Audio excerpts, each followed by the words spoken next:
Hello, everybody. Welcome to the I Am IT Geek YouTube channel. My name is Shabazda, and as ever, I am the IT Geek. And as ever in this series, I am joined again by Shannon. Hi, Shannon. Hi, how are you? I'm not bad. How are you? I'm doing well, doing well. Good, good. So just a quick recap before I get into what we're going to talk about today.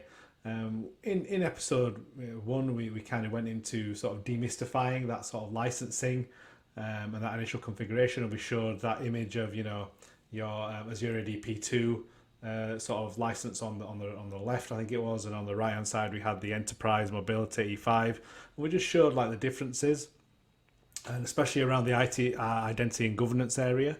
And we kind of talked through the various features then and what why they are so important. Episode two, which is this episode, we are going to look at what is identity governance and why the hell should you care, and as well as explaining what it is. What is the easiest way for you as organizations and customers and clients and companies? What's the easiest way for you guys to get started? So for me, what is the definition of identity governance? What's my view on it? For me, it's around being able to understand what, when, and why is happening in your tenant. You know, what is going on, what changes are happening, when are they happening, or why are they happening. And I think understanding that gives you a lot of protection. It might not give you that protection in the initial sort of forefront of the initial stage, but by being able to control the times people can access and being able to have that sort of review process, it enables you to have more control and again lots more sort of security. I think that's very important in this day and age, especially with the climate that we're in. So many things happening around the world that affect sort of especially cloud IT. I mean, what are your thoughts, Shannon, on how do you define identity governance? That's a good one. I feel like every vendor probably does it differently, right? Yeah. When I think about it through the lens of Microsoft, I'll think about it like this, right? It's making sure that the right people have the right access to the right things, and those things Mm-hmm. could be resources, workloads, et cetera, at the right time. And it's a way to sort of maintain security posture, but then sort of seamlessly not impact what your end users are doing, right? So when I think of a governing body, I think of something that sort of lives outside of the end user's day to day, Mm-hmm. but that tool is impactful because that tool itself sort of lets you know what's going on in the environment, and sort of mitigates risk before risk is even sort of turning up, right? Because Yeah, yeah. if you were to join a company, you're probably not going to keep the same role throughout the course of your time at that company. You might start in finance, maybe you move into auditing, right? Maybe you move into, and those are dealing with really sensitive material. Yeah. As you move around in the organization, historically, and it's just kind of one of those things where it just sort of happened, right? People weren't as great with making sure that if you move from one job to another, that you lost access, right? Now, Mm-hmm. there are a lot of manual configurations, a lot of manual workflows. The beauty is now that we live in this software defined universe, we can think about automating some of this, right? And we can think Mm-hmm. about leaning on these cloud-based tools like what we've got inside of Azure Active Directory to sort of help you out on that front, right? Yeah. So it's a different world. It's a little less, I guess, cumbersome. Well, it's still cumbersome, but it's less cumbersome in the sense that it's not as manual. That's probably the better way of wording it, right? Because you still have to Yeah. think about, what do I turn on? When do I turn it on? And a lot of times customers, as we touched on in our last episode, they don't know they have all of these features. So it's really awesome to sort of kind of drill in and dive into some of this just so that customers Mm-hmm. realize there's value here, right? And you don't have to worry as much about the manual configurations, the manual removal of, access, right? You can think about going through this process, once every 6 months and just determine, does this person have access to all the right things at the right Yeah. time? And you can use these tools. Yeah, and I suppose identity and governance is quite not a formidable phrase, but it's a bit of a daunting phrase, I suppose. Yeah, Identity it and sounds governance. scary. It does sound It does, scary. it does, and I think what customers might think is, how do I get started? Such a big topic. It How is. on earth can I get started, and how can I start working with it? And I suppose um, that's where the identity and governance sort of blade comes into it, doesn't it? Yeah, so this is your Azure Active Directory environment. This is a demo environment that we have at Microsoft. The beauty is, so it should look familiar, right? You should see the similar overview, preview features, etc. You come down here into manage and you keep going down and you see identity governance. Hmm. And that's just awesome, right? You don't have to guess where it Yeah. is. So you get all this getting started, right? So review common use cases for lifecycle management, review common use cases for group membership. There's a lot of really great sort of getting started here. And you can also think about it up here too, where you can start to create an access package. You could learn more. This will take you to where the tutorial exists, where you can get this set up. So I feel like just as most services now, there's a lot of how to get started once you get into the right area. So Hmm. as I had mentioned, it's just as simple as you go into your Azure Active Directory instance, you go down to manage, and then you've got identity governance, and you've got all of the different things we've talked about. So entitlement management, access reviews, privilege identity management, right? These are kind of the buckets that get talked about when we talk through identity governance. So each one of these has sort of an overview, sort of a how to get started. I don't know. I just feel like if you're a customer, this sort of helps. Whereas Yeah. prior to, you had to go find the documentation. Now you could start building out what that looks like for your external user lifecycle management. You go into use more and then you or learn more and then you get the actual tutorial, right? And it tells you what you need. You need the Azure AD Premium 2 or the Enterprise Mobility and Security Suite, so the E5 license suite. So I feel like a lot of the guesswork is sort of removed now. I agree, and I think like we said, identity governance is quite a daunting phrase. But with this sort of this whole page and the links to the tutorials, I think Microsoft are making it a lot less daunting. They're helping you through that journey by Well, and step by step. if you were to think about it, so I know you and I, we've talked about this. Both of us were internal IT at one point, right? I think, Yeah, right? yeah, yeah, 100%. Yeah, Yeah. And so if you had to manage all of this, it definitely seemed daunting. Like I know for a fact there were a couple of jobs I had where turning on MIM just wouldn't have been a thing, right? And we yeah, could have totally used it, right?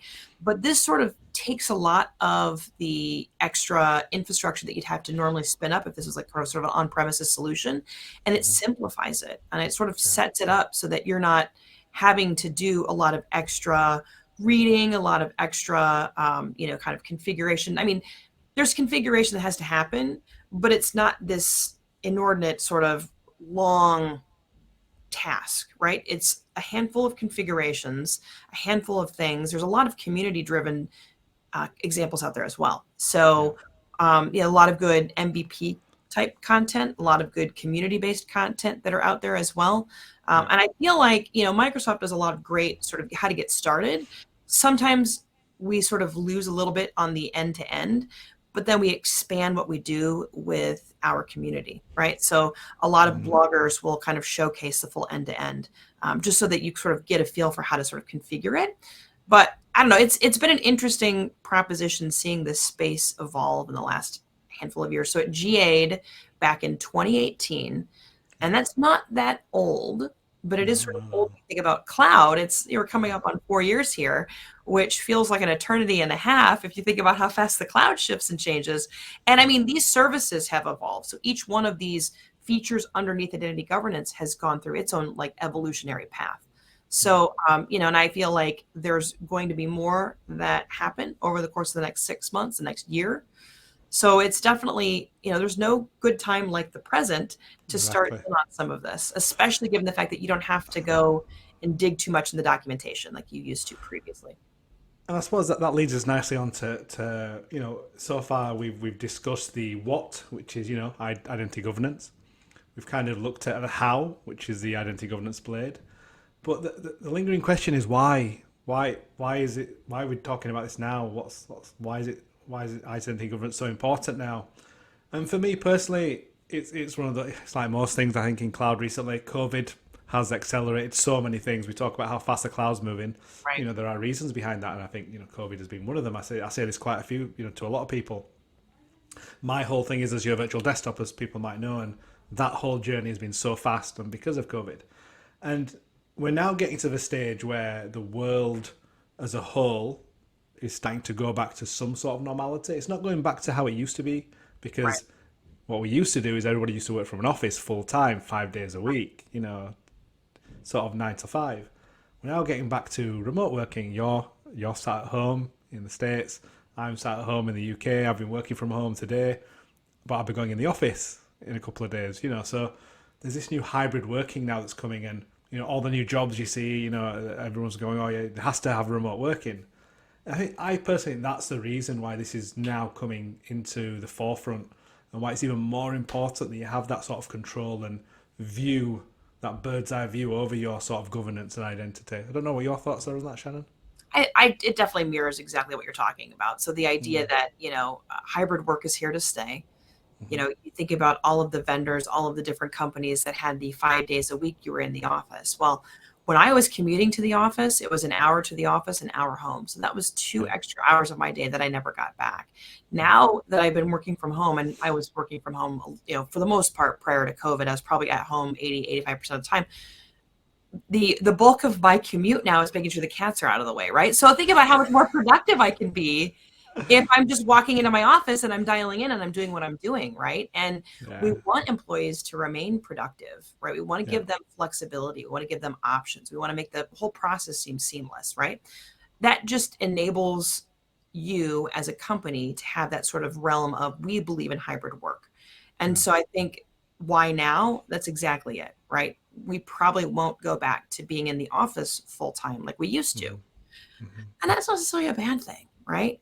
We give folks It's not. flexibility. They can go into the office if they want to, like you go into the office here and there, right? I do exactly, and it is. It's about the big fear before, especially when COVID first started, was companies and organisations were essentially freaking out. Oh my God, how are we going to be able to manage remote working? How are we going to be able to Right. support? How are we going to be able to govern all these people working in their own homes? And some are going to be on VPN, or they're going to be working without VPN. Right. All that sort of stuff, and we've got to the stage now where all those fears have been kind of put to bed, because we're nearly 2 years on now. We are 2 years on now. Jeez Louise. I We are know. 2 years. We are 2 years on now. And now they're starting to look at, okay, people are working remotely now, they're working hybrid.